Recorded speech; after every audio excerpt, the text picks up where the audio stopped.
Mais il y a eu aussi des frappes au cœur de Beyrouth. On a des journalistes qui vivaient à quelques rues de frappes qu'il y avait. On avait peur nous-mêmes pour notre sécurité, pour nos familles. On a sérieusement étudié la possibilité de transférer nos locaux. Je m'appelle Stéphanie Roudy, je suis journaliste à Lorient le Jour depuis 2020.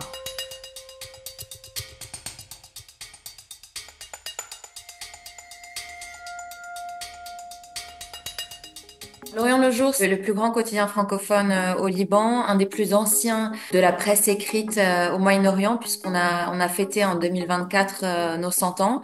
On traite de tous les sujets qui ont trait au Liban, on traite de la région également. C'est un média aujourd'hui qui est écrit en deux langues, en anglais et en français. Le fait qu'on écrive en français, quelque part, ça nous permet de dire et d'écrire des choses qui sont beaucoup plus difficiles à faire en arabe. Ça veut pas dire que historiquement on n'a pas souffert d'une censure officielle. Maintenant, on a été capable aussi de maintenir cette liberté de ton, cette indépendance, aussi parce qu'on a une indépendance financière qui est assez rare au Moyen-Orient et surtout au Liban, où les médias sont beaucoup reliés à des grandes familles politiques et très rapidement perdent en liberté de ton. La francophonie est en recul au Liban. On s'adresse naturellement à une partie des Libanais. Évidemment, le fait d'écrire sur un terrain arabe en français nous positionne naturellement à traduire pour un public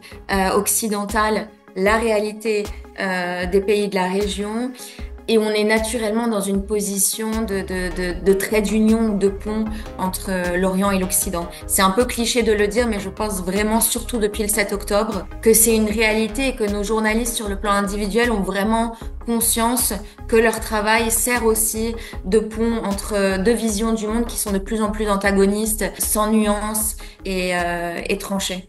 Le 8 octobre 2023, soit le lendemain des attaques sans précédent du Hamas en Israël, le Hezbollah libanais lance des tirs de roquettes sur l'État hébreu en soutien au mouvement palestinien. Cette organisation politico-militaire est à cette époque dirigée par Hassan Nasrallah. Pendant plusieurs mois, les échanges de tirs se multiplient dans le sud du Liban et au nord d'Israël, mais le conflit franchit un nouveau palier en septembre 2024 lorsque l'armée israélienne amplifie sa campagne militaire contre le Hezbollah. En 2 mois, ces frappes aériennes intensives et l'offensive terrestre dans le sud du pays feront plus de 500 morts et déplaceront des centaines de milliers de personnes. Stéphanie Coury revient sur cette période. Quand il y a eu l'escalade, on était extrêmement prudent par rapport à nos journalistes, d'autant qu'il y a eu des journalistes libanais qui ont été blessés, d'autres qui sont morts. Donc on avait vraiment une conscience très aiguë du danger. À partir de septembre, c'est devenu extrêmement compliqué d'envoyer les journalistes sur le terrain. Et puis, outre le fait que le terrain parfois est devenu en bas de chez nous, c'est-à-dire que là on parle du terrain, on parle du sud, du Liban sud, mais il y a eu aussi des frappes au cœur de Beyrouth. On a des journalistes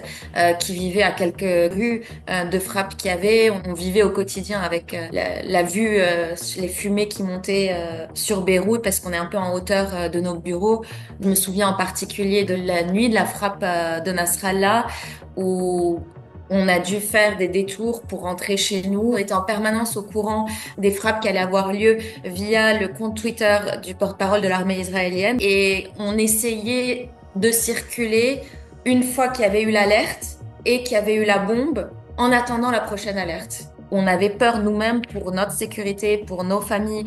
On savait pas si demain, après-demain, dans une semaine, on allait être contraint de quitter le pays. On a sérieusement étudié la possibilité de transférer nos locaux, que ce soit dans des régions plus au nord qui sont plus à l'écart, ou à un moment donné même on a considéré l'option d'aller à Chypre. Quand il y a une situation de ce degré de gravité qui arrive dans son pays, on a encore plus le sens de notre travail et de continuer. On travaillait à sur-régime, tout le monde s'est mis à tout faire. On travaillait la nuit, on avait des shifts de nuit. Ça venait de nos tripes.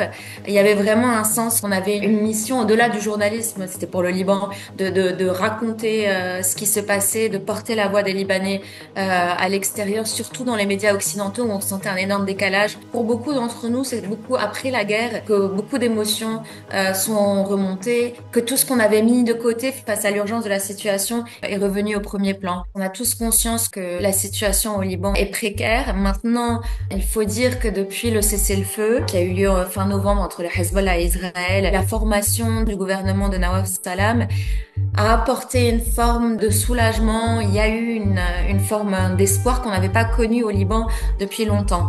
Maintenant, on sait que c'est fragile. D'abord parce que le cessez-le-feu n'a pas vraiment été un cessez-le-feu. Les frappes israéliennes sont redescendues d'intensité, mais elles ont continué. Il y a eu des centaines de morts après le cessez-le-feu au Liban. Et ensuite, parce que le gouvernement de Nawaf Salam, on l'a aux législatives qui sont prévues pour mai 2026. Donc les législatives vont rebattre les cartes sur le plan politique. Et là, c'est le grand inconnu.